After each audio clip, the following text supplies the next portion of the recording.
자, 이제 두 번째 시간입니다. 전 시간에는 제가 요한계시록 독법, 요한계시록을 어떻게 읽어야 하느냐. 그러니까 요한계시록 독법에 대한 개념은 무엇이 옳으냐, 무엇이 그르냐, 그러한 개념이 아니라 그랬습니다. 요한계시록이 기록된 이후에 2000년 동안 교회가 어떻게 요한계시록을 읽어왔는지에 대한 역사신학적인 입장에서 요한계시록의 텍스트를 보는 그 여러 가지의 관점에서 학자들이 말해놨던 것들을 제가 종합적으로 정리를 해서 이제 그런 부분에 대해서 강의를 했던 내용들을 오전에 한 20-30분 정도 2월달부터 10월달까지 했던 내용을 중요한 이제 그 테마만 가지고 말씀을 드렸고, 그 다음에 이제 요한계시록을 공부를 하려면 개론적으로 무조건 읽는 게 아닙니다. 성경은 무조건 읽는다고 되는 게 아닙니다. 성경에 대한 기본적인 지식 없이 무조건 읽는 사람들은 성경을 잘못 깨닫습니다.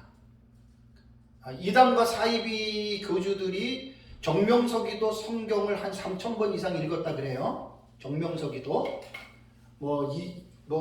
이재록이나 할 것 없이 그 이단과 사이비들은요 보통 성경을 수천 독 이상씩 읽는 사람들입니다. 어떤 사람은 수만 번, 다 이단으로 빠집니다. 저는 성경을 많이 읽으라고 하는 것에 대해서 동의는 하지만 무조건 많이 읽으면 안 된다라고 저는 강력하게 주장하는 사람입니다. 성경을 이해하기 위해서 성경을 이해하기 위한 주변의 책들이 수십만 권이잖아요. 그죠? 개론에 대한 지식부터 시작해서 특히 목회자들은 원어에 대한 공부를 하셔야 됩니다. 기본적으로 원어에 대한 공부를 하지 않고 그냥 우리말로 번역된 성경만 읽어서는 안 됩니다. 우리말 성경이 잘못됐다는 건 아니고 성경을 올바르게 깊이 있게 이해를 하려면 성경을 이해하기 위한 책들을 많이들 읽으셔야 됩니다. 그래서 요한계시록도 무조건 읽는 것이 아니라 제가 아까 전 시간에 말씀드린 대로 형식상 구조와 내용상 구조, 구조라고 하는 말은 스트럭처거든요. 구조를 먼저 일깨워야, 배워야 성경이 재밌는 거예요. 그러니까 구조는 새로운 지식이 아니라 그 성경에 대한 내용을 이해하기 쉽게 해주는 길라잡이가 되는 거예요. 길잡이가 되는 거예요. 그래서 성경 공부는 저는 그래서 제가 아시는 분들한테 얘기할 때 성경 무조건 읽지 마십시오 그럽니다. 저는 어떤 사람 무조건 읽으면 성경이 감동해 준다 그러는데 그거 다 맞는 말 아니에요. 무조건 읽는다고 성령이 감동하는 게 아니라 악령도 사탄도 얼마나 무조건 읽는 사람한테 역사하는지 모릅니다. 그리고 성경을 주관주의적으로 제 개인의 주관주의적으로 성경을 잘못 깨닫는 사람도 얼마나 많은지 몰라요. 그래서 성경은 함부로 무조건 읽어서는 안 되는 책이다라고 하는 거. 그래서 요한계시록을 이해하기 위해서 형식상 구조를 제가 조금 말씀을 드려야 됩니다.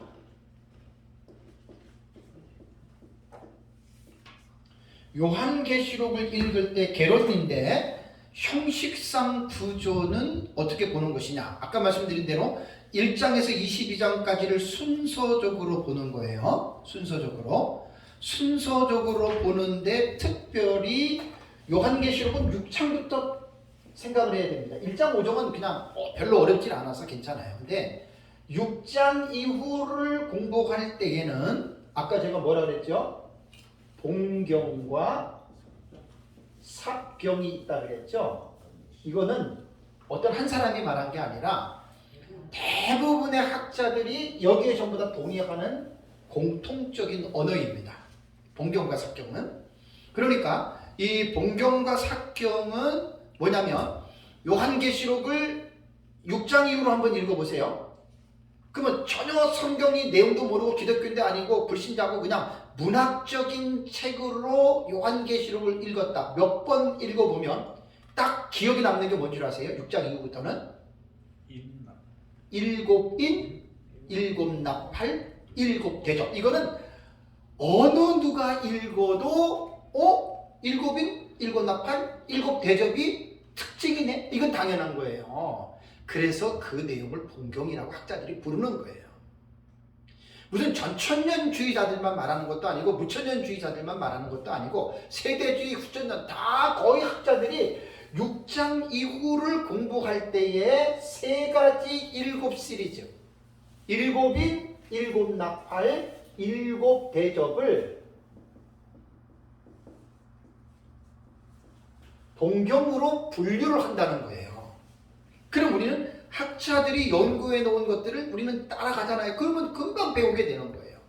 그리고 삽경이라고 하는 것은 그 나머지 사건들을 삽경이다. 그래서 저는 삽경은 용어 자체가 문제가 있기 때문에 저는 막간계시로 부른다. 제 책에 보면은 여러 가지가 나옵니다. 자, 그래서 이제 제 책을 가지고 제가 이제 강의를 합니다. 이 책을 이제 갖고 오신 분들은 책을 보시면 책을 통해서 이게 요한계시록은 그냥 배울 수 있는 게 아니에요. 이제 깊이 있는 어떤 공부들을 하셔야 되기 때문에 이 책이 1040페이지지만 한 1300, 1400페이지가 돼요. 분량이. 꽤 많은 내용의 분량입니다. 그래서 이제 형식상 구조는 141페이지 한번 볼까요? 자, 이제 책을 보십시오. 이제 제 책이 교과서이기 때문에 141페이지를 보면은 본경과 삽경에 대한 이해가 나오죠. 거기에 보면은 가로 2번에 보면 개혁주의 전천연설에서 이것은 이제 개혁주의는 제가 민 목사님한테 배웠을 때 민 목사님이 정립한 지식을 그거를 하도 전천년이 많으니까 개혁주의 전천년이라고 그랬잖아요. 저는 개혁주의 전천년이라는 용어를 안 쓰고 역사적으로 씁니다. 역사적 전천년. 그러니까 민 목사님한테 배워서 민 목사님 거를 제가 정리해서 가르치는데 그냥 단순히 그게 민 목사님 개인의 지식이 아니라 저는 아예 그 지식을 역사적 전천년의 지식으로 나는 아예 안방에다 딱 나는 집어넣은 거예요. 무슨 말인지 아시죠?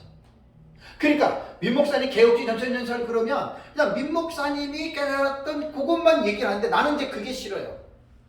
왜냐하면 그 민 목사님이 깨달으셨지만 민 목사님만 깨달은 것이 아니라 역사적 전천년주의자들의 성경 해석들을 쭉 2000년 동안 제가 정리는 안 해봤지만 정리해보면 거의 비슷한 내용들이 많아요.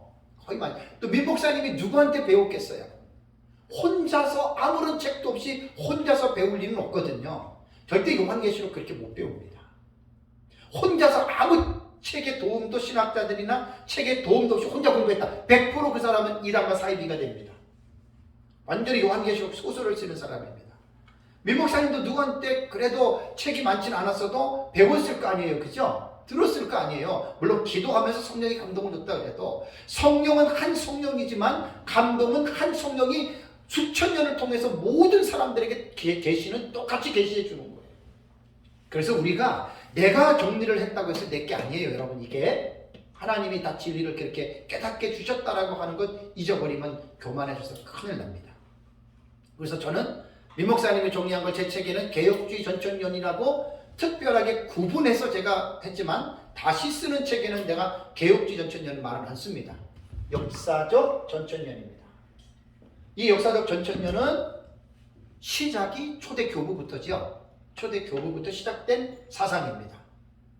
그래서 이제 역사적 전천년이 이제 우후죽순처럼 너무나들 많아서 하나님이 저를 통해서 하신다면 역사적 전천년주의자들 가운데에 통합, 우리가 정말 뭔가 하나가 되고자 하는 무천년하고는 절대 안 됩니다. 그래서 서로가 달라도 좋은 관계 속에서 나가면 되고 대신에 역사적 전천년주의자들끼리는 좀 모여서 신학자들이 머리를 맞대고 첫째인, 둘째인부터 시작해서 이게 어떻게 해석하는 것이 옳은지를 반드시 역사적 전천년자들은 논의가 있어야 됩니다. 그래서 저는 이제 역사적 전천년으로 책에는 개혁주의 전천년이라고 썼지만 역사적 전천년으로 제가 부른다라고 하는 것 여러분들이 이해를 하셔야 됩니다. 자, 그렇다면 이제 개혁주의 전천년설의 본경과 막간 계시고는 이제 읽어보시면 됩니다. 142페이지. 그래서 그 143페이지에 보면은 한눈에 보는 도표로 해놨잖아요, 그죠? 요게 이제 안내서가 되는 거예요. 제가 현수막으로 크게 만들어 놓고 강의할 때는 제가 그 현수막을 보면 한눈에 딱 보는 거니까 6장부터 22장까지의 그 본문을 본경은 위로 놓고 막간 계시는 밑으로 놓고 그래서 6장부터 22장까지 쫙 이렇게 해놓은 거예요. 이걸 먼저 이해를 하고 계셔야 돼요. 이걸 먼저 딱 이해를 하면 요한계시록 어디를 보더라도 이거는 본경군, 삭경군 딱 그게 나오거든요. 그래서 이제 동경과 막간계시에 대한 이 배열의 도표는 143페이지에 나옵니다. 거기 보면 이제 제가 그 142페이지 관주 146번을 보면 박수함의 구분법에서 필자는 삽경에서 계시록 15장 2절과 4절 19장 전체를 삽경군에 포함시켰다라고 말을 했는데 이 말이 뭐냐면 제가 이건 민 목사님이 만든 것도 아니고 또 다른 사람이 뭐 내가 만든 것도 아니에요. 민 목사님도 내가 만든 것도 아니고 저는 제 객관적으로 성경을 연구하는 사람이기 때문에 모든 학자들의 웬만한 책들을 저한테 한 요한계시록 주석 한 30개, 한 40개 정도 있거든요. 그러니까 그 주석들을 보는 거예요.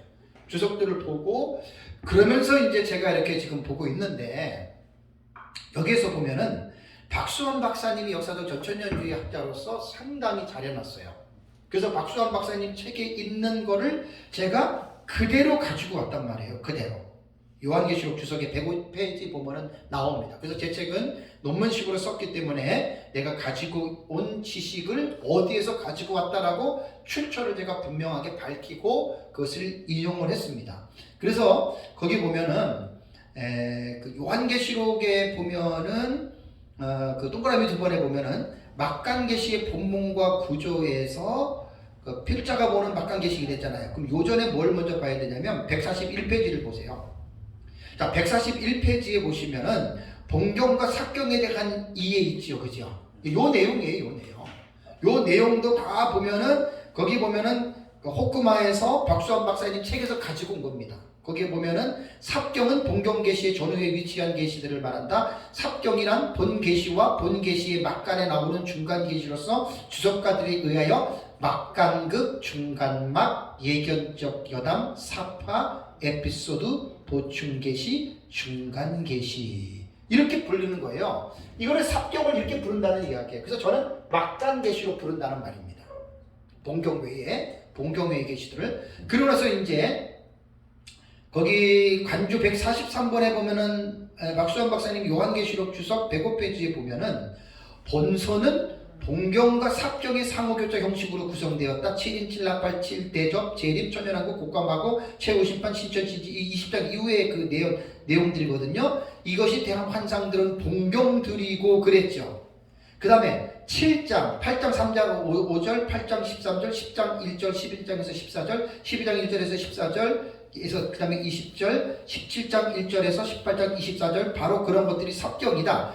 여기에서 15장 2절과 4절과 19장이 빠졌다는 얘기예요. 제 얘기는 박수환 박사님 책에서. 그래서 부족한 것을 제가 집어넣었다 그 말입니다. 그래서 이제 그게 뒤에 보시면은 주석 146번에 보면은 박수함의 구분법에서 필자는 삽경에서 계시록 15장 2절 4절 19장 전체를 삽경군에 포함시켰다. 이거는 박수함 박사님이 미스프린트예요. 이거는 안지 모르고 빼놓은 거예요. 이게 삽경군에 들어가는 내용이거든요. 그래서 제가 이제 그거를 보충해서 집어넣었다라고 146 거기에 관주에 제가 그것을 지금 달아 놓은 겁니다. 그래서 일단은 요한계시록은 1장부터 22장까지의 기록된 내용을 훤히 우리가 알고 있어야 돼요. 사실 어떻게 보면 책이 필요 없어요. 다 우리는 알고 있기 때문에 하도 많이 해서. 이게 바로 형식상 구조라는 거예요. 형식상 구조.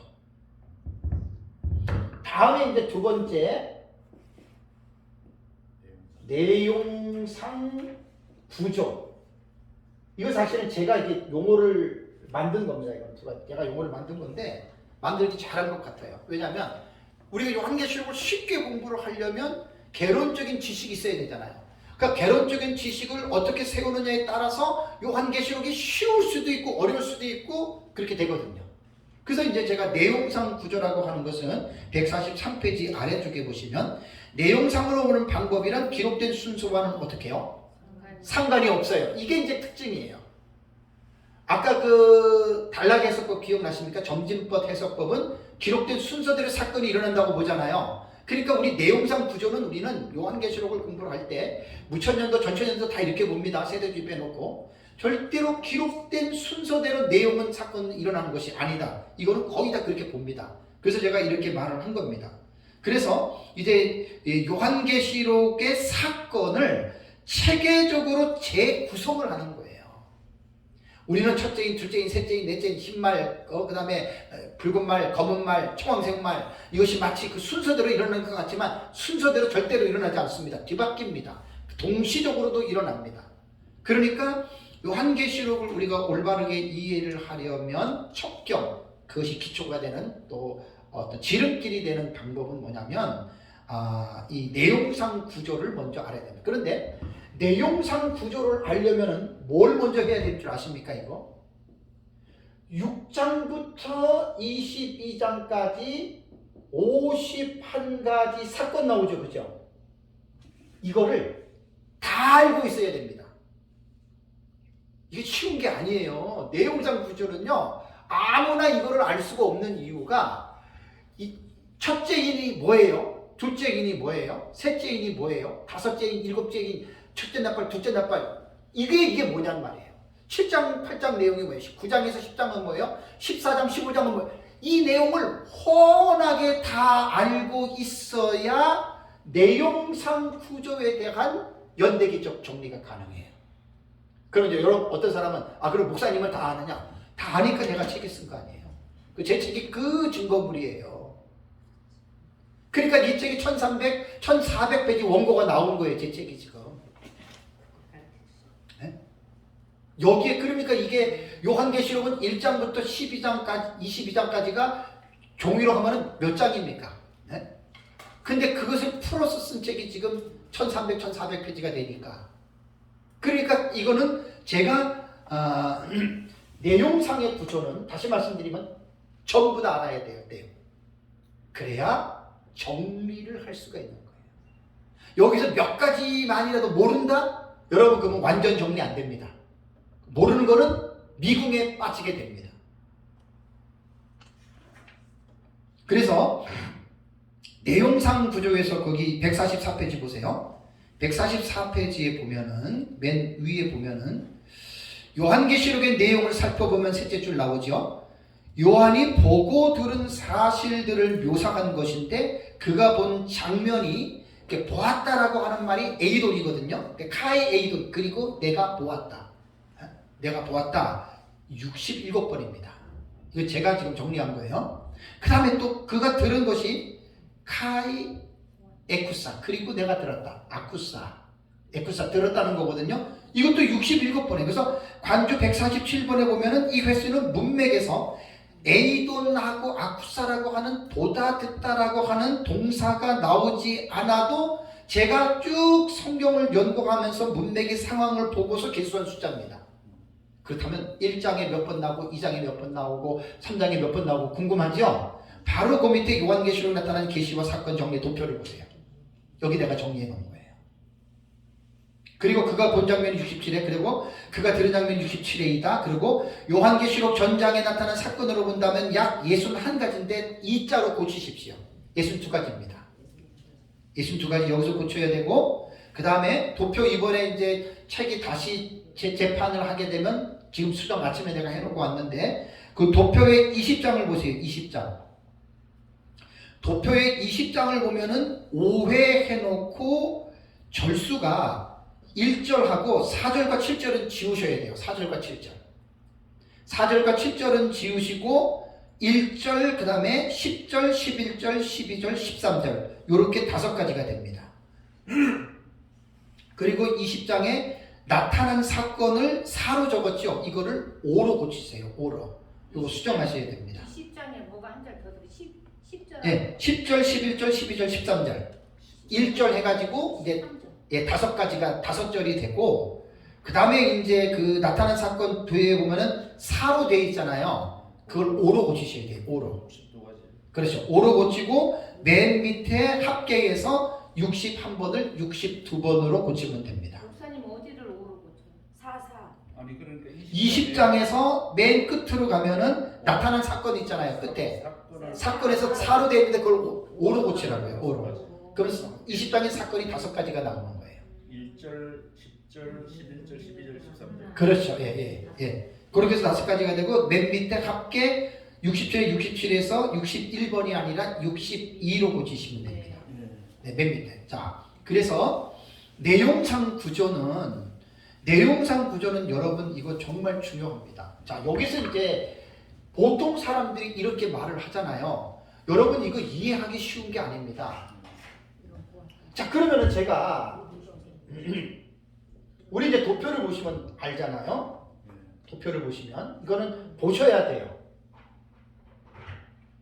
제가 6장부터 22장까지 51가지 사건을 제 책에 보면 다 주의를 해놨잖아요. 그거를 다 아니까 이제 이게 도표가 나온 거예요. 자, 도표에 보면은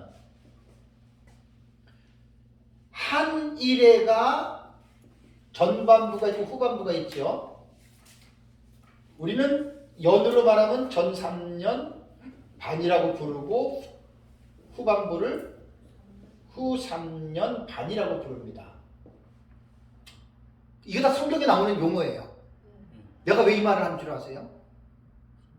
이게 뭣도 모르는 사람들은 성경이 어디 전 3년 반, 후 3년 반이 나오니? 왜 안 나와요? 다니엘서 9장 27절에 일회의 절반, 일회의 절반이라고 하는 말이 뭔 줄 아세요? 해치예요, 해치. 히브리어로 해치가 뭐냐면 미들이에요, 미들, 중앙.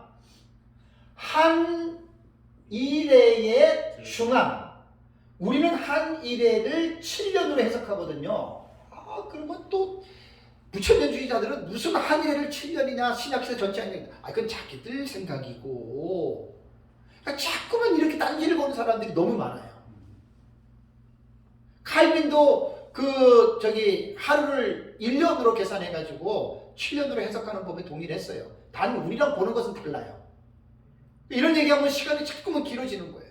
어쨌든 이거는 어느 한 사람이 보는 게 아니라 역사적 전천년의 종말론의 신학이 한 일회를 7년으로 본다는 거예요. 그러니까 나는 안 믿어. 그러면 믿지 마세요. 그럼 깡패처럼 그렇게 남한테 대들지 말고 나는 그걸 말하고 싶은 거예요. 그 사람은 독법이 뭔지 모르는 거예요. 그 독불 장군이에요. 박사도 그런 사람이 있어요. 교수도 그런 사람들이 있어요. 독불 장군. 인격적인 장애가 있는 사람들입니다. 불쌍한 사람들입니다. 나랑 다르다고 틀리는 건가요? 아니죠. 다를 뿐이에요. 그래서 한일의 7년의 절반이면 연으로 말하면 3년 6개월이잖아요. 그죠? 네? 달로 말하면 막은 2달이잖아요. 일로 말하면 1260일이잖아요. 다른 표현으로 하면은 한때, 두때, 반때잖아요. 이게 왜 성경에 없으니까 성경에다 있는 말이지.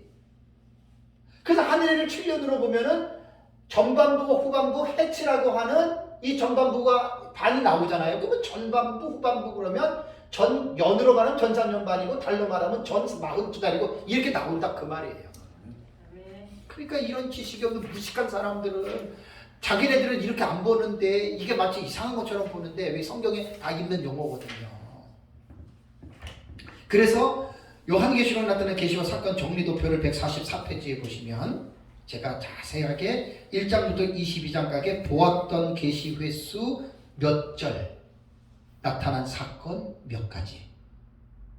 요거는 책이 다시 재판을 찍을 때 요거 조금 변합니다. 변동이 있습니다. 요거 조금 변동이 몇 가지가 좀 증감이 될 수 있어요. 그거는 제가 그때 이제 이렇게 하는 걸로 하겠습니다. 자, 그렇다면 지금 요거를 여러분들 간단하게 보시면 우리가 볼 때는 첫째 이는 두 증인들의 사역이라고 그랬죠. 그죠? 둘째 이는 붉은 말은 뭐냐면은 전쟁이죠. 요 전쟁이 우리는 유브라데 전쟁으로 봐요. 후삼년간 시작될 때예요. 셋째 이는 기근. 두 증인도 한일에 시작될 때 나타나고 기근도 한일에 나타나고 이거는 지금 병행적인 구조죠. 그죠? 네? 다음에 넷째 인이 뭐예요? 넷째 인이 적그리스도 등당이죠. 이것도 똑같이 한일회가 시작될 때 나타나는 사건이에요. 사건으로 볼 때. 다음에 다섯 번째 인이 뭐죠? 천상재단에서 순교자들의 탄원이죠. 요 다섯 번째는 여기다 붙였어요. 후삼년반 시작되기 전에. 여섯 번째 대접은 한일회가 끝나고 요 부분에 지급 심판이잖아요. 일곱 번째 대접은 다시 한일회가 시작이 되는 전반부에 들어가니까 보세요. 인 사건이 이 사건으로 볼 때, 그러니까 이거를 배우려고 겸손한 마음을 가진 사람은 금방 배우는데, 이건 나랑 달라. 그 사람은 평생 죽어도 못 배웁니다. 그건 어쩔 수가 없어요. 그 사람 몫이에요. 그래서 첫째, 둘째, 셋째, 넷째, 다섯째, 여섯째, 일곱째, 이걸 뭐죠? 딱 보면은 사건이 이걸 가지고 뭐가 된다 그래요? 도치가 되잖아요. 그러면 이제 이걸 가지고 시비 거는 사람들이 있어요. 어떻게 성경이 왜 왔다 갔다 하느냐, 사건이. 참 무식한 사람입니다, 그 사람. 특히 무천년주의자들이 딴지를 많이 거는데, 제가 아까 저 시간에 말했잖아요. 그레고리 빌이나 핸드릭슨이나 무천년주의자들은 절대로 순서대로 안 봅니다. 도치가 된 것으로 봅니다.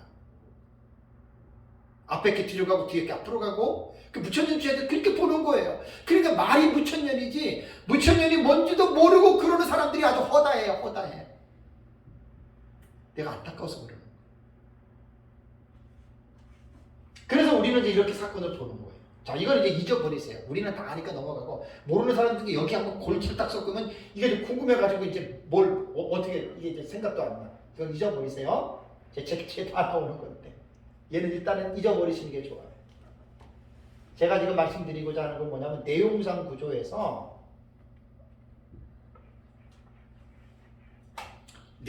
구조에서 사건이 지금 도치가 된다.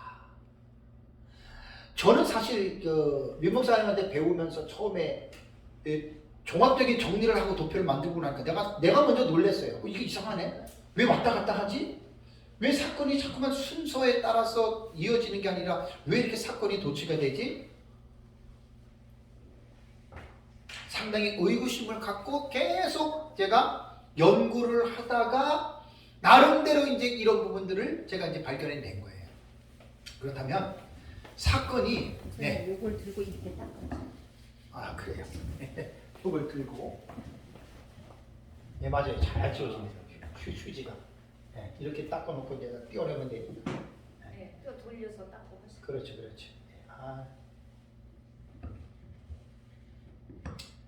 그래서 우리가 이제 이거는 요한계시록을 이해하는데 여러분 지금 되게 중요한 거예요. 지금 요건 지금 되게 지금 중요한 거거든요. 사건이 도치가 된다는 거는. 그래서 제가 여기서 제가 9년 됐잖아요, 강의한 지가. 서울에서 강의한 지가 지금 9년째예요. 2014년부터 여기서 강의를 했어요. 그러니까 벌써 9년째잖아요. 아니 10년째인가? 14년이니까? 네, 그렇게 되잖아요. 그때 수도 없이 말씀드린 게, 제가 처음에 이 부분 때문에 상당히 내가 이해가 안 됐어요. 제가 왜 왔다 갔다 해? 아니 첫째, 둘째인데 왜 여섯째는 끝으로 갔는데 왜 다섯째가 왜 또 처음으로 같이 오고, 왜 첫째하고 그 다음에 셋째하고 넷째는 왜 동시에 일어나는 거야? 되게 내가 궁금했거든요. 무천년주의자도 요한계시록이요, 병행적으로 동시다발적으로 일어나는 게 7가지입니다. 초림부터 재림까지를 7개 틀로 보니까. 그러니까 그것도 모르고도 무조건 무천년 하는데 참 안타까워요. 그러니까 우리는 거기에 비하면 4개밖에 안 되잖아요. 그죠? 물론 우리 이제 나팔계시까지 집어넣으면 한 10개 정도가 되지요. 그러니까 요한계시록은 그런 거예요. 그래서 제가 인천 아시아 경기대회가 2014년 9월 19일부터 인천에서 열렸죠. 제가 2014년부터 여기 서울에서 좀 강의를 한 거예요. 벌써 이게 10년째 되는 거예요. 그때 제가 여러분들한테 했던 게 뭐죠? 인천 아시아 경기 이 대회가 아시아 인구가 45억이고 45개국이 인천 아시아 경기에 참석했습니다. 경기에 참석한 선수들이 17,000명이고 경기 종목 수가 48개 종목이고 경기는 49곳에서 진행이 되었습니다. 축구를 한번 예를 들어보면, 예를 들어서 16강이다. 그러면 16팀이 8군데 장소에서 동시에 예를 들어서 한다고 생각해 보십시오. 자, 10시부터 예를 들어서 이제 8개 경기장에서 2팀씩이니까 이제 16팀 싸워서 8강을 가른다. 이기는 팀이 8강에 올라가잖아요. 자, 그러면 경기가 끝났어요. 인천 문학경기장, 그 다음에 뭐 부천 어디에서 누가 이기고 그럴 때 그것을 신문이나 뉴스를 방영을 할 때는 어떻게 말을 해요? 인천 경기장에서는 어느 나라가 이겼고 인천의 문학경기 어디가 이겼고 또 뭐 어디에서 어디가 이겼고 부천 경기 어디가 이겼고 그러면 8가지를 말을 하려고 그러면 어떻게 되죠? 8가지를 동시에 쫙 이렇게 말할 수 있나요? 못하죠. 순서를 매겨야 되잖아요. 순서를 첫째에서 8째까지 매겼지만 실제적으로 경기는 어떻게 이루어진 거예요? 동시에 이루어진 거예요. 내가 이걸 가지고 그때 고민을 할 때 하나님이 이런 지혜를 준 거에 기도하는데, 왜냐하면 우리 도표를 보세요. 한일회가 시작될 때 10가지 사건이 동시에 딱 일어나죠. 저게 그거예요. 그래서 하나님이 그런 지혜를 주셔가지고 제가 그때 강의하고 오죽하면 제가 책에다까지 냈잖아요. 책에다까지. 그러니까 이런 것들을 생각해 보셔야 된다 그 말이에요. 그러니까 첫째인, 셋째인, 넷째인, 일곱째인, 첫째 나팔, 둘째 나팔, 셋째 나팔, 넷째 나팔은 순서상으로 볼 때는 뒤죽박죽이 되어 있지만 내용상 구조인 사건으로 볼 때는 어떻게 책 뒤에 도표 나오잖아요. 동시에 한일을 시작할 때 쫙 일어나요. 그럼 저게 어떻게 해서 저게 가능했느냐? 저 내용을 다 제가 연구를 하고 주해를 했기 때문에 그것을 종합적으로 정리를 하다 보니까 저게 나왔다 그 말이에요. 그냥 저건 절대 나올 수 없습니다. 도표를 만드는 것은, 완전히 정리하는 것은 내용 자체를 하나라도 모르면 절대 정리가 안 됩니다. 내용을 다 알아야지만이 최종적으로 도표가 딱 저게 마지막 그 결정이 되는 거예요. 두 번째는 예레미야서에 대해서 제가 이제 예를 제가 들었습니다. 구약성경 예레미야서는 52장이죠. 그죠? 예레미야서는 요시야 왕부터 여호아스, 여호야김, 여호야긴, 시드기야 왕까지 유다의 마지막 5 왕의 통치 사역을 지금 선지자들이 사역하면서 기록을 했습니다. 자, 성경의 내용을 조금이라도 아는 사람이라면 예레미야가 1장부터 52장까지가 연대기적으로 기록됐습니까? 이거 꼭 알고 넘어가셔야 돼요. 연대기적으로 기록된 게 아니죠. 예? 사실 예레미야는 형식상 구조, 기록된 순서로 볼 때는요, 44장의 여호야긴 그 시드기야로 인해서 44장이 실제적으로는 그 연대기로 볼 때는 끝나는 거예요. 그런데 예레미야는 44장의 그 예레미야의 마지막 예언이 기록되어 있는데 44장으로 끝나는 게 아니라 45장 이후에 그 내용이 있잖아요. 52장까지. 그래서 45장 이후의 내용을 보면 유다 멸망 이전에 일어나는 사건을 재조명해서 여러분 기록한 것입니다. 그래서 예레미야서를 올바르게 이해하기 위해서는 유다의 마지막 5명의 왕들에 대해서 이해하는 사람들이나 이거는 뒤로 갔고 이거는 앞으로 갔고 사건이 어떻게 된 거예요? 도치가 된 것을 깨달을 수가 있다는 이야기예요. 그러니까 제가 왜 그러냐면 이 내용상 구조에서 제일 어려운 게 왜 왔다 갔다 하지? 그게 지금 어렵다는 거예요. 근데 왜 요한계시록의 내용이 그 말이 맞아요. 그러니까 이것을 모르는 사람들은 제 말을 신뢰하면 아멘하고 받아들이면 문제가 없는데 당신이 뭔데 그런 말을, 이런 사람들이 있단 말이에요. 내가 그런 사람들을 이해를 시켜야 되잖아요. 설득을 시켜야 되잖아요.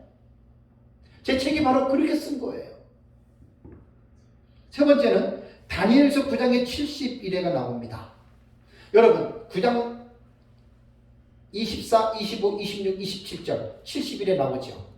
여러분 그게 24절, 5절, 6절, 7절을 쫙 읽어보시면 알겠지만 그게 순서적으로 기술한 게 아니에요. 왔다 갔다 하거든요. 근데 이렇게 말하면 그러니까 이제 모르는 사람들은 이런 거 생각도 안 해보고 그냥 24절, 25절, 26절, 27절 그대로 되는 줄만 일반 사람들은 생각하잖아요. 그런데 놀라운 거는 뭐냐면요, 에드워드 제이 영이라고 있습니다. 제 책의 일부가 다니엘서 71회잖아요. 그 무천년의 대표 주자가 에드워드 제이 영이거든요. 에드워드 제이 영의 그 147페이지 보십시오. 147페이지 26절의 두 사건이 62일의 후에 일어난다고 말해주고 있는 것은 사실이다. 그러나 뭐라 그랬어요? 27절의 사건들이 그러면 순서적으로는 26다음에 27절이죠. 그죠? 근데 에드워드 제이 영이 뭐라 그래요? 27절의 사건들이 26절에 그것들 뭐라고요? 다음에 일어난다고는 말해져 있지 않다. 이것은 단순한 가정일 뿐이다. 지금 에드워드 제이용은 뭘 말하는 거예요? 순서적으로 사건이 이루어지는 게 아니다. 그걸 말하는 거예요. 이해가 되시죠? 그 다음에 가나베 교수도 제가 71회를 할 때 가나베 교수 책도 인용을 했는데 당연히 에드워드 제이용하고 무천년으로 보는 종말론의 내용입니다. 여기도 보면은 가나베 교수가 26절의 두 사건이 62의 일곱들 후에 일어나는 것은 사실이나 그 다음에 뭐라 그랬습니까? 27절의 사건들이 26절에 있는 사건들 이후에 일어난다는 말은 아니다. 에드워드 제이용과 똑같죠. 그러면 가나베 교수는 에드워드 제이용의 책을 봤을 것 같아요? 안 봤을 것 같아요? 당연히 봤지요. 제가 책을 연구하면서 보니까 학자들이요, 유명한 사람 한 사람 말하면요, 전부 다 그 사람 거 가지고 인용해요. 저도 마찬가지고. 예? 그래서 한 사람의 말이 일파만파가 됩니다. 아주 유명한 사람이 말하면 그걸 수천 년을 거쳐서 그 전부 다 그거 사용하는 거예요. 그렇게 생각하는 것은 단순히 가정에 불과하다. 26절을 보면 가나베 교수는 좀 자세하게 썼잖아요. 메시아가 죽으심으로 끊어진다고 선포했는데 메시아가 죽기 전에 혹은 적어도 죽음과 동시에 언약을 실시하였다. 그러므로 언약을 실시하는 행위 즉 170의 일곱들의 행위는 메시아의 죽으심과 동시대에 일어나는 일이다. 그럼 뭐예요? 26절의 내용과 27절의 내용은 동시대니까 이런 것들을 병행적 구조라고 하는 거예요. 우리 생각은 26절 사건이 이루어지고 난 다음에 27절이 이루어지는 점진적으로 사람들이 생각하고 있는데 에드워드 제이용이나 가나베 교수는 이게 아니다라는 거예요. 이렇게 성경을 그렇게 보지 말라는 거예요. 네? 첫째인, 둘째인, 셋째인, 넷째인, 다섯째, 여섯째, 일곱째 순서대로 사건이 일어난다고 생각하지 말라는 거예요. 그레고리 빌도 그랬단 말이에요. 순서를 붙인 것은, 번호를 붙인 것은 순서를 말하기 위함이고 그 순서를 붙인 사건은 절대로 연대기로 순서적으로 일어나는 게 아니다. 이게 무천년이랑 전천년이랑 똑같이 말하는 거예요. 그러면 목회자들이 종말론을 배우는 사람들이 이런 거를 알고 있느냐? 자세하게 배우지 않는 사람들은 이런 걸 절대 몰라요. 전혀 몰라요. 그냥 순서대로 일어나는 줄만 알고 있어요. 다섯째인 사건이 일어난 다음에 여섯 번째 사건이 일어나는구나 이 정도만 알고 있거든요. 아닙니다. 전천년이건 무천년이건 요한계시록 텍스트에 들어가면 절대로 사건은 순서적으로 보지 않습니다. 사건이 도치가 된다라고 하는 거 이거를 꼭 기억해야 됩니다. 다음에 킴 리들버거 거기 147페이지 있잖아요. 이제 무천년을 주장하는 이 킴 리들버거는 누구냐면은 개혁주의 무천년설을 아예 책을 썼어요. 개혁주의는 종말론이 무천년설이 정석이다 이렇게 썼어요. 조금 읽어봤거든요. 뭐 나는 뭐라 하지 않아요. 뭐 무천년설을 확실히 갖고 있으면 저는 뭐 개혁주의 입장에서 저는 여기 전천년으로 저는 보고 있거든요. 그러니까 싸울 필요도 없어요. 무시할 필요도 없어요. 그렇구나. 그 리들버거의 책에 보면은 시간상 거기 보면은요. 한번 일단은 읽어보겠습니다. 거기 작은 글씨로 쓴 세 번째 보면은 요한계시록에 기록된 다양한 환상들 간의 순서가 뭐라 그랬습니까? 필연적으로 그 환상들이 상징하는 실제 역사적 발생 순서를 반영하는 것은 어떻게 해요? 아니다 그랬잖아요. 그 다음에 간단히 말해서 환상들은 어떻게 해요? 주제에 따라 정렬되어 있지 그 다음에 뭐라 그랬습니까? 시간적으로 정렬되어 있는 것이 아니다. 무천년도 요한계시록 이렇게 본다 이거예요. 그러니까 제가 이렇게 보는 거 가지고 어떤 사람들은 뭘 왔다 갔다 이상하게 보냐 그러는데 그 무천년주의자들이 그러더라고요. 그래서 내가 속으로 아이고 목사님 좀 제발 좀 당신들도 그렇게 보거든요. 예, 당신들도 무천년도 그렇게 보거든요. 그러니까 그 사람이 말이 무천년이지 무식한 무천년이라는 말이에요. 무천년도 사건 왔다 갔다 해요. 우리처럼. 대신의 기간은 무천년은 초림부터 재림까지고 우리는 미래적 해석으로서 예수님 재림적 하늘로 보는 것 뿐이고 그런 차이예요. 그레고리 빌 보십시오. 그레고리 빌. 무천년의 그레고리 빌 그러면 제일 유명하죠. 그레고리 빌. 아우네라던가 그 다음에 또 누구예요? 핸드릭스는 오래된 사람이고 그 후쿠마 말고 이 무슨 그 교수님 스승 그 유명한 리처드 포커 예 그런 사람 무천년 다 대가 되잖아요. 여러분 그레고리 빌은 뭐라고 이야기를 한 줄 아십니까? 자 그 뭐 148페이지 뒤쪽으로 보겠습니다. 거기 아니 이건 조그만 거 다 읽어야 돼요. 계시록 16장에서 아마겟돈 전쟁에 이어 우주의 멸망의 묘사가 이루어지는 것처럼 16장 17절 20에서 21절입니다. 그 다음에 계시록 몇 장이요? 20장 7절에서 10절 두 본문을 어떻게 말하고 있습니까? 최후의 전쟁에 이어 세상의 멸망 환상이 계속된다. 이것은 두 본문이 어떻게 해요? 동시에 발생하는 사건을 병행적으로 했다. 이렇게 말했잖아요. 그레고리 빌도. 그러니까 계시록 16장 17절 일곱 번째 대접이죠. 이것과 계시록 20장 7절에서 10절 그 다음에 여기에 그 곡과 마곡 심판 있잖아요. 그거를 동시에 일어나는 걸 보는 거예요. 이해되시죠? 예. 제가 그래서 왜 내가 이걸 제 책에다 썼겠습니까? 아무것도 모르는 사람들이 제가 이렇게 책에다 쓰고 강의하고 그러면은 왜 왔다 갔다 해요? 왜 순서대로 안 돼 있어요? 이런 얘기를 하니까 무천년도 왔다 갔다 보거든요. 사건이 도치가 되는 것을. 그래서 제가 이제 아까 전 시간에 말씀드렸잖아요. 전천년이든 무천년이든 세대주의든 후천년이든 간에 자기가 알고 있는 요한계시록의 지식을 그냥 누구한테 배워가지고 카다라 이렇게 말하지 말고 요한계시록 독법이라고 하는 객관적인 지식의 체계를 가지고서 당신이 한번 말을 해보라 이거예요. 무천년도 전천년도. 그런데 이 공부를 안 한 사람들은 이런 체계적인 지식이 없기 때문에 이렇게 말들을 못해요. 그러면 그 사람들은 다 똑같은 사람들이에요.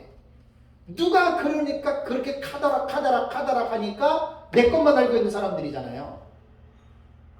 내 것만 알고 있는 사람은 좁은 사람들입니다. 여기에 인격적인 장애까지 갖추고 있는 목사님들 같은 경우는 상대방을 공격합니다. 비난합니다. 정죄합니다. 100% 그렇게 됩니다. 왜냐하면 인격은 그 사람의 삶의 모습이기 때문에 그 안 좋은 장애를 갖고 있는 분들은 그렇게 나타납니다. 제가 교수들도 보고 목사님들도 그런 사람들 가끔 봅니다. 본인이 이제 그 자각을 지금 못하고 있기 때문에 그게 사실은 문제라고. 그래서 내용상 구조 이게 정말 제일 중요한 거예요. 이게. 그죠? 내용상 구조에서 사건이 6장부터 22장까지 51가지 사건이고 6장부터 19장까지 44가지의 사건들이 기록된 순서대로 일어나는 것이 아니라 사건은 다시 뭐 해야 돼요? 재정렬을 해야 돼요. 정립을 해야 된다 그 말이에요. 그래서 이번에 제가 쓰는 책이 한눈에 보는 요한계시록 독법 해설이 1부에는 요한계시록 독법을 넣고 2부에는 나는 요한계시록을 이렇게 본다. 그래서 저 도표를 해설하는 책을 한 권으로 두 권이지만 한 권으로 제가 묶는 거예요. 그러니까 나는 마구잡이로 나는 요한계시록을 이해하는 사람이 아니다라고 나는 내 자신을 변호하는 거예요. 카더라로 나는 배운 사람이 아니라 내가 요한계시록을 첫째인, 둘째인, 셋째인, 넷째인, 다섯째인, 여섯째인, 일곱째인, 나팔, 대접, 14만 4천, 신호지문 큰 무리를 해석할 때 나는 카더라로 배운 사람이 아니라 이것을 나는 요한계시록 독법이라고 하는 지식과 성경적인 지식과 신학적인 지식에 입각해서 나는 이것을 이렇게 해석한다. 여러분 얼마나 자신감이 있습니까? 네? 그냥 카더라로 배운 사람들은 자기랑 맞지 않으면 상대방을 비난하긴 하고 정죄하긴 하고 비웃잖아요. 이러지 말자는 거예요. 제가 역사적 전체는 처음 한 10년 전에 제가 배우고 났을 때 저도 조금 그랬어요. 나도 좀 무천년 아주 우습게 보고 막 유천년 나도 막 정죄하고 그랬거든요. 몇 년은. 근데 내가 금방 고쳤어요. 왜? 연구를 하다 보니까 그렇게 하면 안 돼요. 서로가. 아무리 내게 옳다고 해도 그렇게 하면 안 돼요. 그러면 주님의 몸을 내가 해롭게 하는 영적인 깡패가 되는 거예요. 전천년이고 부천년이고. 제가 지금 요한계시록 독법을 정리하고 나서 우리 제발 그러지 말자. 다르더라도 제발 우리 싸우지 말자. 그걸 제가 지금 강조하는 거예요. 그러려면 다 배워야 돼요. 객관적으로 깊이 있게 다 배우면 싸울 일이 없어요. 우리랑 달라도. 마음문을 닫을 필요가 없어요. 그 다음에 이제 세 번째는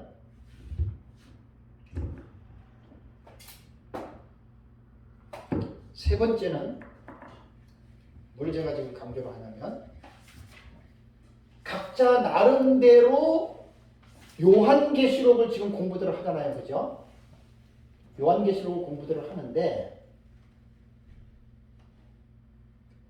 무천년이건 전천년이건 간에 자기가 그렇게 보는 신학적인 기초가 뭐냐, 근거가 뭐냐. 여러분 이거 참 중요한 말입니다. 아이 그냥 누가 어떻게 교수님이 그러니까 에이 나는 그렇게 봅니다. 그건 조금 아니거든요. 교수가 바람풍 했으면 바람풍으로 얘기를 해야 됩니까? 바람풍이 아니죠. 바람풍이죠. 고쳐서 읽어야죠. 그렇게 된다는 이야기입니다. 세 번째가 뭐냐면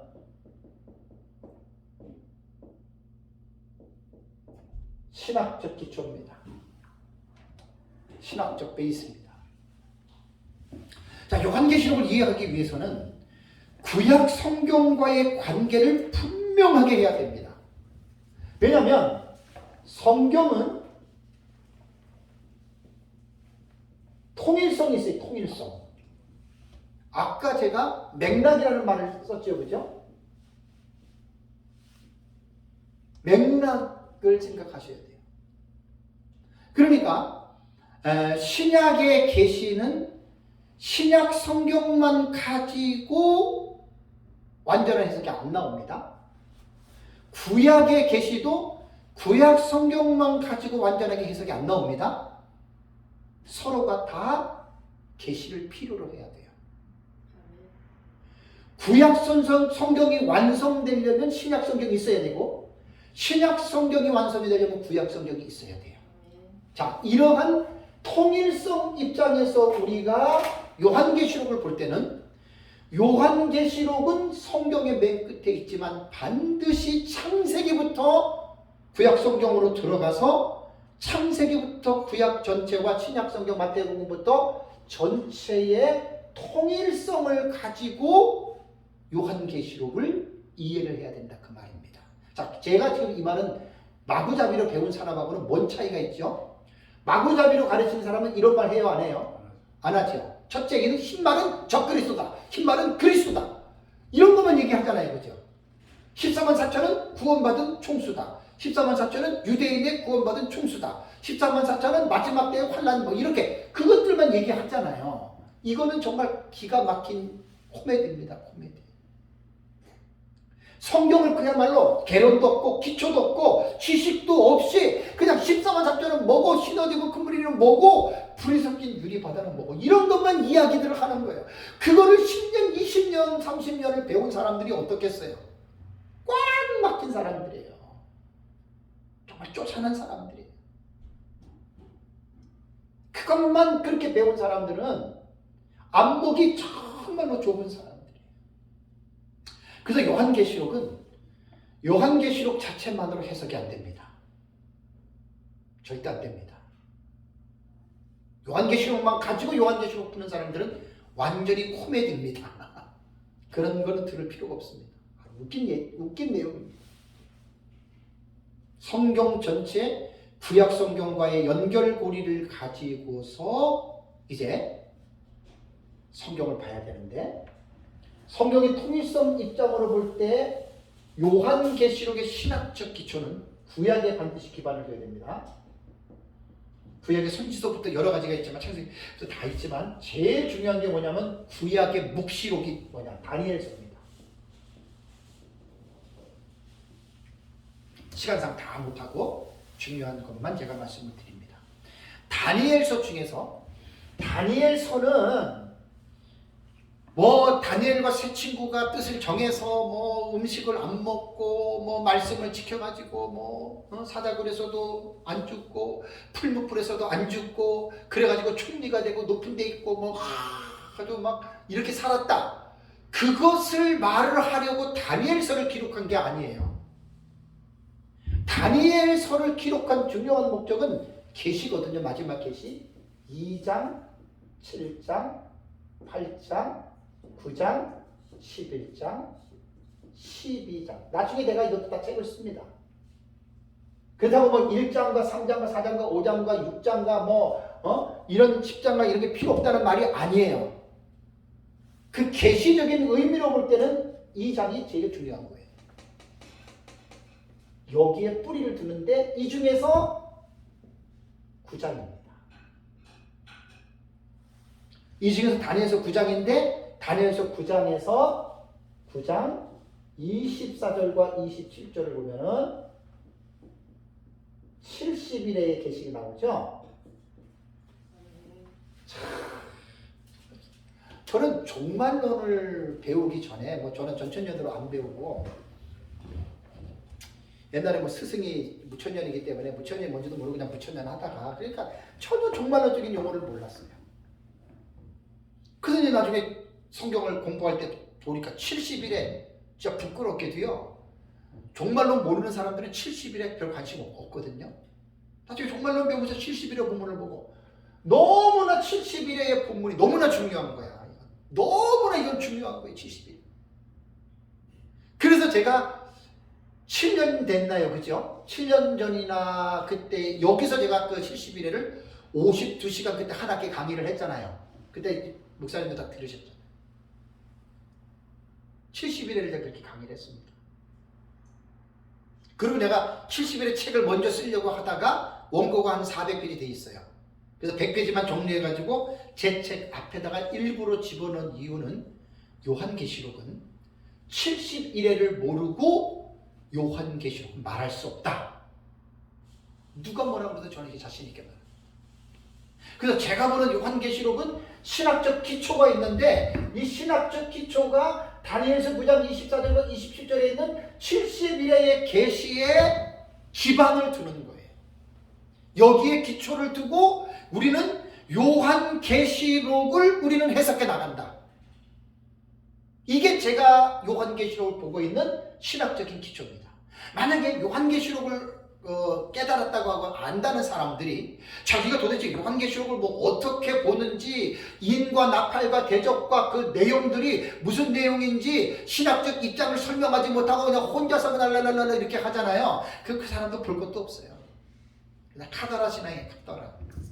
근데 종말론을 그렇게 자세하게 못 배우고 카더라로 배우니까 자신 있게 성도들 이렇게 못 가르치잖아요.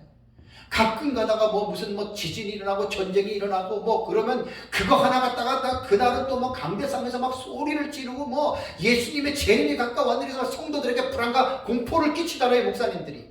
세대주의자들의 특징입니다. 그건 정말 코미디입니다. 코미디. 요한계시록은 성도들을 겁을 주려고 기록한 책이 아니에요. 마지막 때 대환란이 있지만 예수 그리스도 안에서 하나님의 말씀 안에 있는 사람들은 그 대환란 가운데서도 우리는 걱정할 게 없는 게 세대주의 자들처럼 환란을 휴거한다. 우리는 그런 것 말하는 사람이 아니에요. 환란을 성도들이 겪지요. 환란을 겪지만 환란 안에서 믿음으로 사는 사람들은 그 환란을 이겨낼 수 있고 대환란 가운데서도 믿음으로 사는 사람들은 환란에서 보호받을 수 있다라고 하는 게 요한계시록이 우리들에게 교훈하고 있는 내용이란 그 말입니다.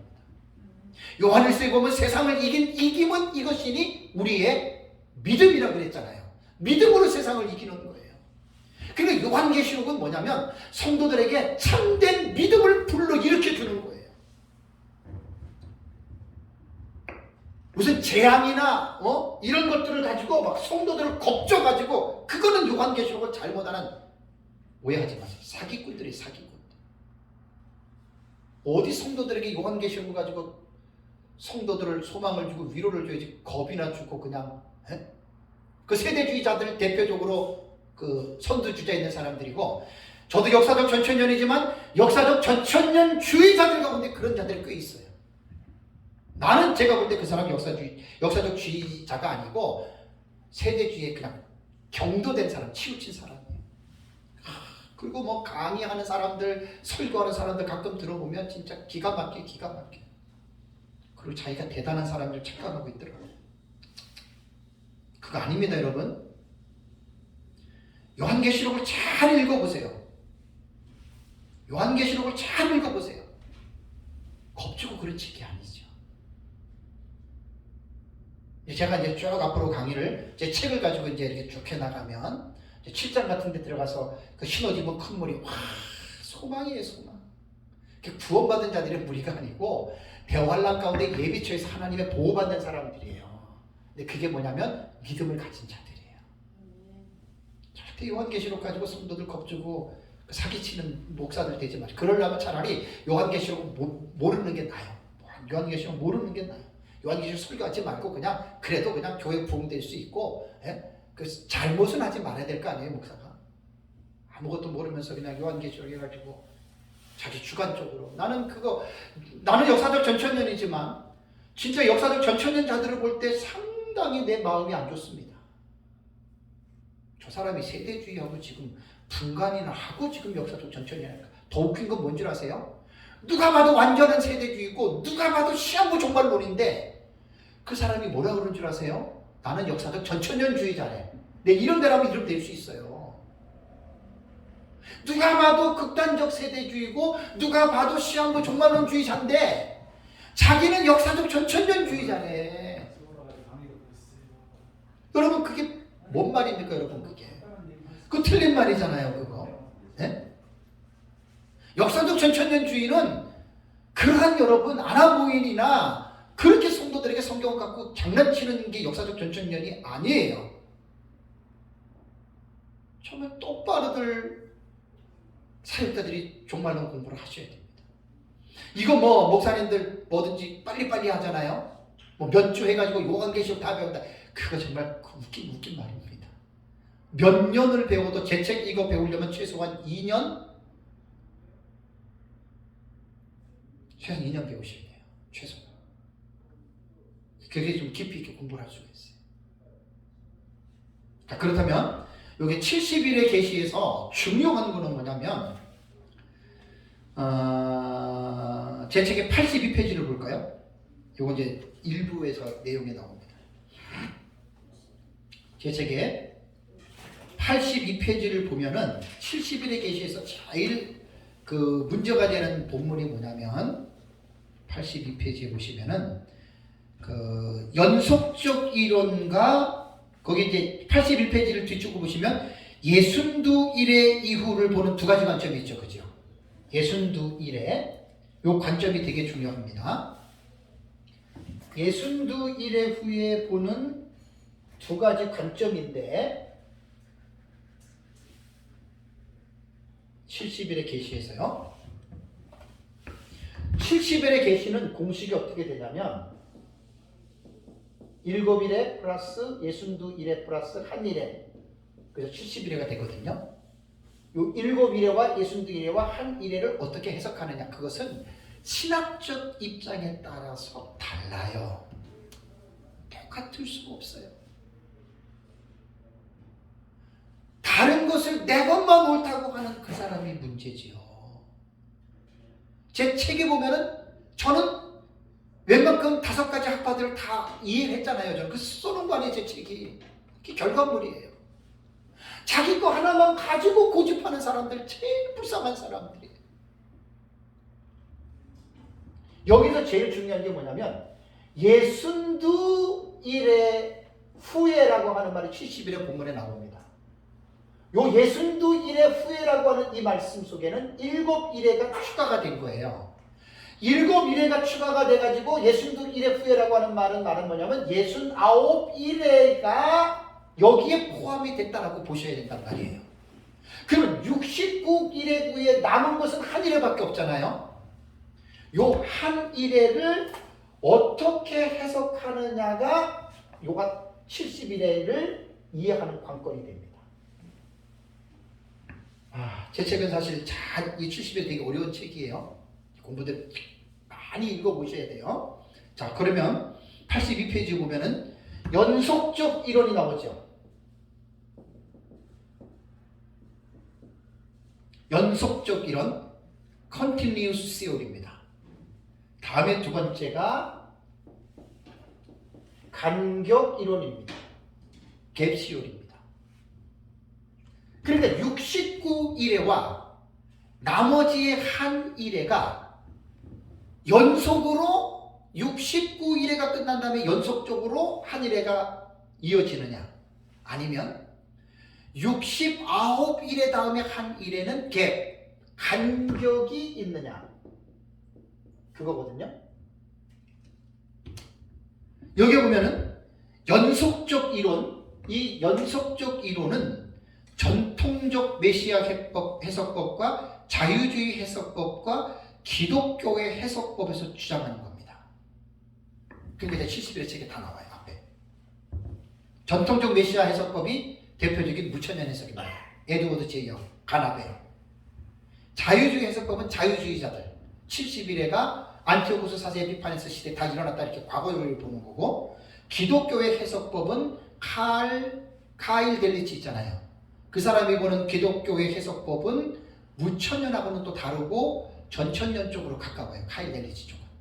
그래서 71회의 마지막이 여기는 연속적으로 되는데, 무천년처럼 71회가 무천년도 두 가지입니다. 무천년이 어떻게 보냐면, 자, 예수님께서 초림하셨지요. 십자가에서 죽으심, 그 다음에 AD 70년에 디도에 의해서 예루살렘이 멸망, 쭉 나가서 예수님의 재림 있죠. 에드워드 제이언 같은 경우는 71회가 AD 70년에 71회를 끝났다고 봅니다. 무천년입니다. 70년에 딱 끝났어요. 무천년. 근데 총신대 교수였던 그 교수님, 권성수 교수님 있죠. 그분도 신학자예요. 무천년이에요. 그분 어떻게 보는 줄 아세요? 후 3년 만을 예수님 부활하신 날 있잖아요. 부활부터 재림 때까지를 후 3년 반으로 봐요. 이 무천년이 이게 달라요. 그래서 제가 그랬잖아요. 무천년이라고 정체성이 확립된 게 아니에요. 무천년도 이렇게 다르다는 얘기를 보는 관점이, 전천년이라고 하나의 해석이 정립됐느냐? 그게 아니에요. 달라요. 세대주의도 달라요. 그러니까 공부를 하다 보면은 뭐 하나 아는 것 가지고 그게 다가 아니라는 거예요. 무천년 안에서도 복잡하고 전천년 안에서도 복잡하고 세대주의 안에서도 복잡해요. 그러니까 제가 늘 강조하는 게 뭐죠? 다 공부하라 그랬잖아요. 다 공부하려면 여러 가지를 다 봐야 돼요. 내 것만 보지 말고 나와 다른 사람들도 봐야 돼요. 무천년이 이렇게 보는 거예요. 그래서 그 카일 델리치 같은 경우는 기독교의 해석법이지만 다릅니다. 자세한 거는 책을 보시고, 간격 이론, 갭시오리는요 69일회와 마지막 한 일회 사이에는 연속적으로 이어지는 게 아니다 이렇게 봅니다. 그럼 어떻게 되느냐? 69일에는 예수님이 십자가에 죽으심으로, 역사적 전천년 같은 경우는 죽으심으로 69일회가 끝난 거예요. 그리고 신약시대 있죠? 신약시대에서 맨 마지막이 예수님이 재림하시죠. 요 재림하시기 직전까지 여기를 한 일의 7년으로 보고, 그 다음에 신약시대 예수님 부활하신 이후 이 전체를 갭으로 보는 거예요. 갭으로. 간격이 있다는 거예요. 갭이론은 세대주의자들이 전형적으로 쓰는 용어예요. 자, 그렇다면 역사적 전천년이 세대주의한테 배우느냐? 아니에요. 이걸 꼭 아셔야 돼요. 세대주의는 19세기에 출현했고, 역사적 전천년은 초대교회 교부들부터 시작된 거예요. 그래서 개혁, 간격 이론은 역사적 전천년주의자들이 이렇게 보고, 그 다음에 세대주의자들이 이렇게 봅니다. 그렇다고 역사적 전천년주의자들이 다 이 간격 이론 보는 거 아니에요. 역사적 전천년주의자들 중에 상당수가 종합적 해석법, 전충기 해석법에 빠져 있습니다. 박윤선 박사님이 대표적인 예입니다. 역사적 전천년주의자이기는 하지만 프레임이 넓은 역사적 전천년이고, 저희들 같은 경우는 철저한 종말적주의이기 때문에 예수님 재림 직전으로 보는 거예요. 저희들은. 그 전천년이 그래서 넓은 거예요. 프레임. 그래서 역사적 전천전에 우리가 보는 이 종말론의 특징이 뭐냐면 한 일회를 예수님 재림 직전으로 본다고 했죠. 그죠? 7년 안에. 우리는 요 기간을 요한계시록을 어떻게 보냐면 계시록 6장과 19장에 나타나는 약 44가지의 사건을 우리는 한 일회에 예수님 재림 직전이라는 사건을 본다. 이게 결론입니다. 기가 막힌 겁니다, 이것도. 근데 세대주의자들이 사실 이렇게 봐요. 그런데 한 일행 안에 들어가서 해석을 하잖아요. 우리랑 전혀 달라요. 많이 달라요. 여러분 이거 깨달으셔야 돼요. 다시 말씀드립니다. 우리가 세대주의한테 배운 게 아니라 세대주의자들이 전천년에서 배운 거예요. 그렇다면 한 일회의 최초의 신학자는 누구이냐? 그건 다음 시간에 하겠습니다. 점심 맛있게 먹고. 하늘의 이것은 세대주의 아니에요. 이미 세대주의 19세기에 출현하기 이전에 초대교회 교부들이 이 감격 이론을 사용했던 교부들이 있습니다. 이레네우스와 히포리투스입니다. 자, 잠깐 쉬고 점심시간 먹고 오후 시간 갖도록 하겠습니다.